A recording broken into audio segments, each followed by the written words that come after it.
Alright, I talked about that E978. Well, one person I know saw it, and she got it right off the top about the guillotines. Then somebody else said that it was something about a hospital code. Now, I'm telling you, it was talking about the guillotines. So, you could take it at any way you want to, and I'm going to call it quits right there. But we are on 2 Samuel and 15. And it came to pass after this that Absalom prepared him chariots and horses and 50 men to run before him. And Absalom rose up early and stood beside the way of the gate. And it was so that when any man that had a convoy came to the king for a judgment, then Absalom called unto them, and said, Of what city art thou? And he said, Thy servant is of one of the tribe of Israel.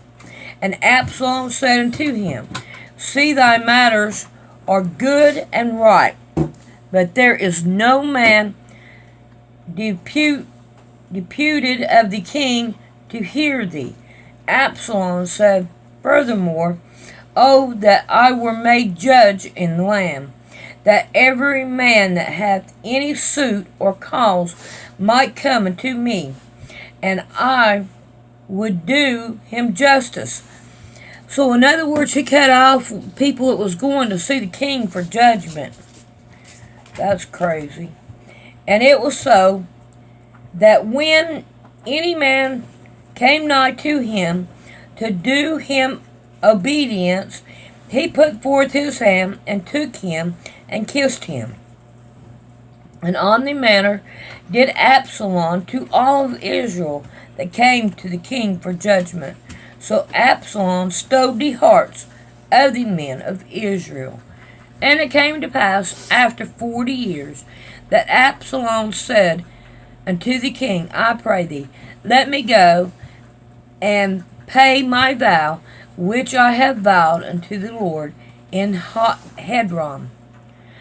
And thy servant vowed a vow while I abode in Geshur in Syria, saying, If the Lord shall bring me again indeed to Jerusalem, then I will serve the Lord. And the king said unto him, Go in peace. So he arose and went to Hebron. But Absalom sent spies throughout all the tribe of Israel, saying, As soon as ye hear the sound of the trumpet, then ye shall say, Absalom reigned in Hebron.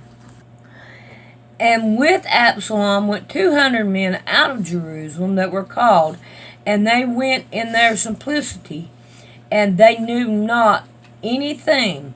And Absalom sent for Ahithophel the Gilonite, David's counselor, from his city, even from Gilham, while he offered sacrifice. And the conspiracy was strong, for the people increased continually with Absalom. See, look, we got conspiracy right here in the Bible. And it's still going on. Satan against God. 13. And there came a messenger to David, saying, The hearts of the men of Israel are after Absalom. And David said unto all his servants that was with him at Jerusalem, Arise, and let us flee, for we shall not escape from Absalom. Make speed to depart, lest he overtake us suddenly, and bring evil upon us, and smite the city with the edge of the sword. And the king's servant said unto the king, Behold, thy servants are all ready to do whatsoever my lord the king shall appoint. And the king went forth, and all his household after him. And the king left 10 women, which were concubines, to keep the house. And the king went forth and all the people after him, and tarried in a place that was afar off. And all his servants passed on beside him, and all the Cherethites, and all the Perizzites, and all the Jebusites, 600 men, which came after him from Gath, passed on before the king. Then said the king to Ittai the Gittite, Wherefore goest thou also with us?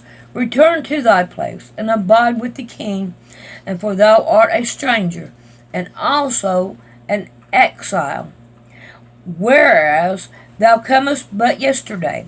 Should I this day make thee go up and down with us, seeing I go whither I may return now, and take back thy brethren? Mercy and truth be with thee. And Ittai answered the king and said, As the Lord liveth, and as the Lord the king liveth, surely in what place my lord the king shall be, whether in death or in life, even there also will thy servant be. And David said to Ittai, Go and pass over. And Ittai the Gittite passed over, and all his men, and all the little ones that were with him. And all the country wept with a loud voice, and all the people passed over. The king also himself passed over the brook Kedron, and all the people passed over towards the way of the wilderness. And lo, Zadok also and the Levite were with him, bearing the ark of the covenant of God. And they set down the ark of God, and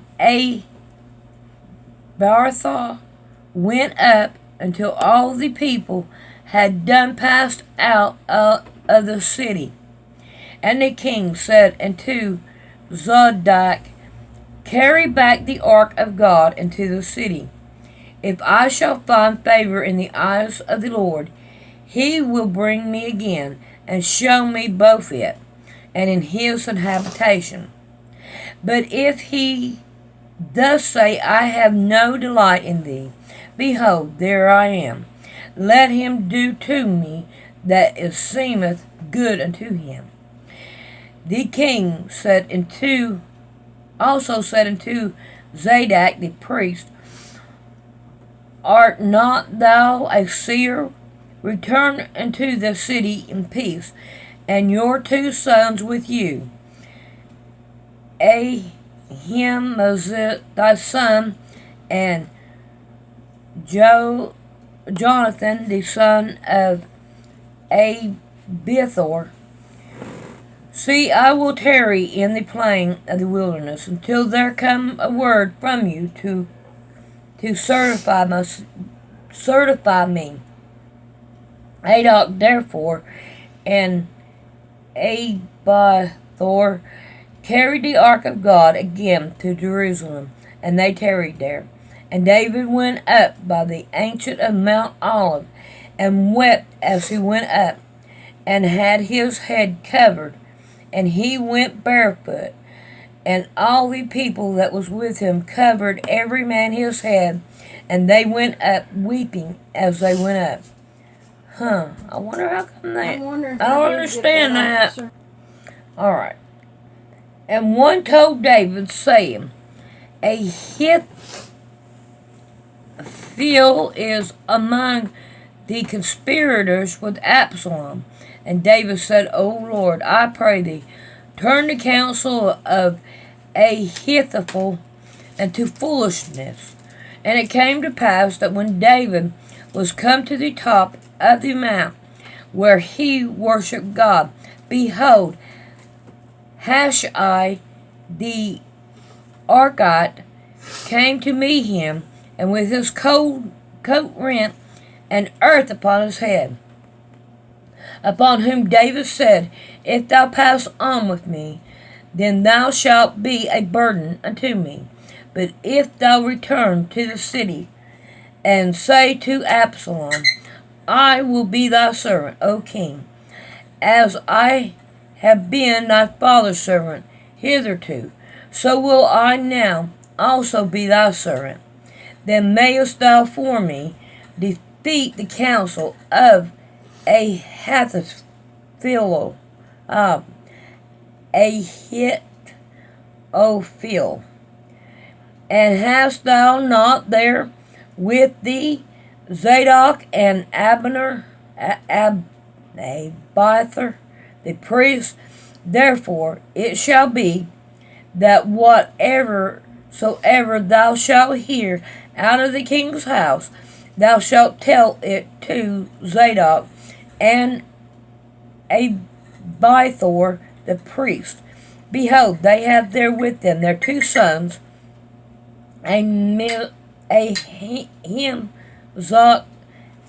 Zadok's son, and Jonathan, Abiathar's son, and by them ye shall send unto me everything that ye can hear.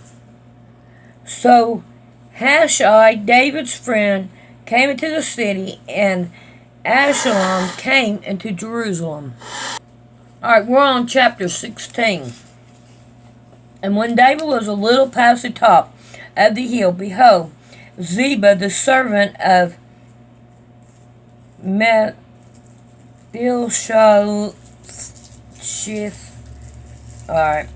met him with a couple of asses saddle, and upon them 200 loaves of bread, and 100 bunches of raisins, and 100 of summer fruits, and a bottle of wine. Oh, we got one bottle of wine for over 100 men. Alright, and the king said unto Ziba, What meanest thou by this? And Ziba said, The asses be for the king's household to ride on, and the bread and the summer fruit for the young men to eat, and the wine that such as be faint in the wilderness may drink. And the king said, And where is thy master's son? And Ziba said unto the king, Behold, he abideth in Jerusalem. For he said, Today shall the house of Israel restore me the kingdom of my father. Then said the king of Zebah, Behold, thine are all that pertaineth unto Mephibosheth. Okay. And Ziba, and I humbly beseech thee that I may find grace in thy sight, O my Lord.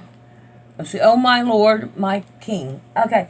Now, when I go to these words that I cannot pronounce, it messes my head up, and I can't read good. Alright, 5.